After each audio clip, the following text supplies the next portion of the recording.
Somebody that's very interesting to me, though I'm not going to say that I outright support the person or I think they're good or bad. Well, I do think they were bad, and they're making an effort to try and be good. Is it Kim Jong-un? No. Okay.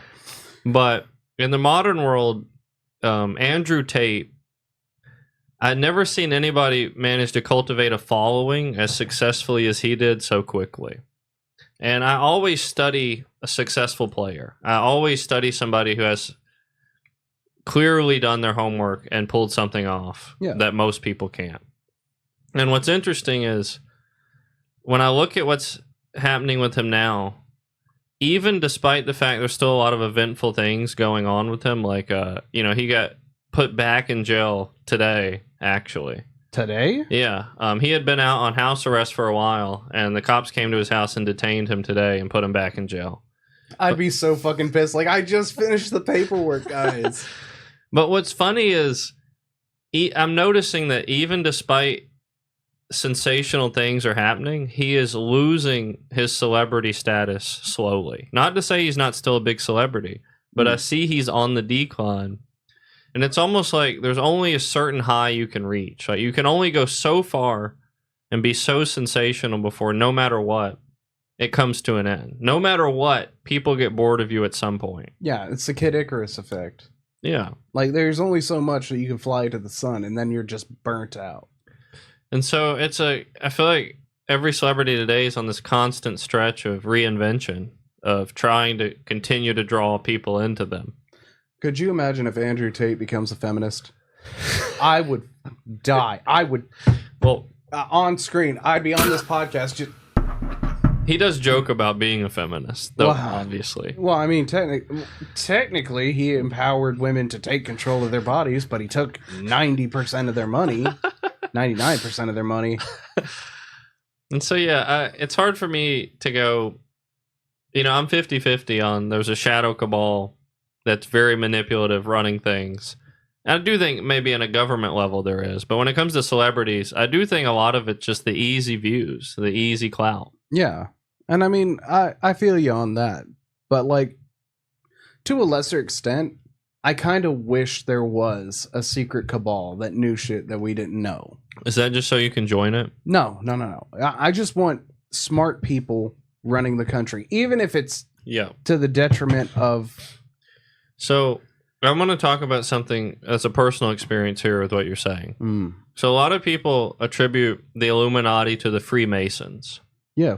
They think that the modern day Illuminati is just a tier of Freemasonry that's maybe, the more elite, the more advanced people in the Masons.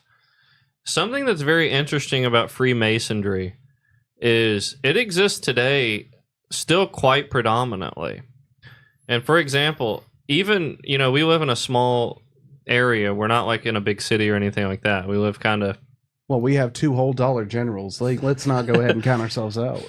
But every small town that's around our area has a Mason lodge. There are Mason lodges all around us. If you actually stop and look this up, you'll find out there's a Mason lodge where we're at. And in every surrounding city, there are Masonic lodges. And I wonder, given how prominent Christianity is and how little talked about Masonry is, how they managed to facilitate all these lodges. And another thing that's very interesting, when rap really took off, probably like 5 to 10 years ago, when Kanye was at his peak, when Lil Wayne was at his peak, when Eminem was still kind of not aged out of the rap game. Which, I mean, he came back. They introduced all the symbolism, like, en masse. Like, there was, like, the G, the compass with the G in it. Yeah. The all-seeing eye. And all of the stuff started to become prevalent in rap music. And it was super popular. But even today... when you go out in traffic, keep an eye out for the G, for the compass with the G in the middle. You'll start to notice many vehicles have the symbology as a bumper sticker. It's alarming how many do. And I wonder what compels people to put that on their cars if they're not a Mason. They just want to be part of the club. Like, how many people do you... Okay, so the circle with the black and the white, what do you call that? Yin and yang? Okay, that's actually not what it is. It's a symbol for the Tao. Okay. Which is even funnier because it's spelled T-O-A. But that's not the point. What I'm trying to Just say... like Gintama, I could not figure out how to spell that dude's name. Well, it starts with a J-Y. N-T-I-N. Yeah. But anyway, like, people just want to be included. And one of the requirements to join the Freemasons is to have a skill. Yeah. And to believe in Jesus. Or to believe in a God. Yeah. You think? No, I know, because I talked to one. I've thought about going to a Masonic temple to try and figure out what they have, like what they know that I don't know. Because there's this whole idea of enlightenment. You know, once you're initiated, you have to go through this ritual of enlightenment. Which you don't have to. And being enlightened isn't the end all. Sure. But I'm just very curious what secrets they're holding. And there's so many cars with the symbol on them. And, you know, like a month back, when I was in that frame of mind, I'm thinking about, obviously, the symbol, so I'm seeing it more. I was stopped in a parking lot.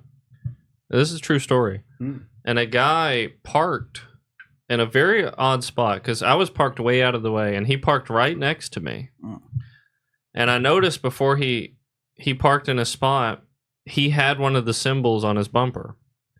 And he got out of the vehicle, and he walked around, and he got right up to my window. This is a true story. And he knocked on it.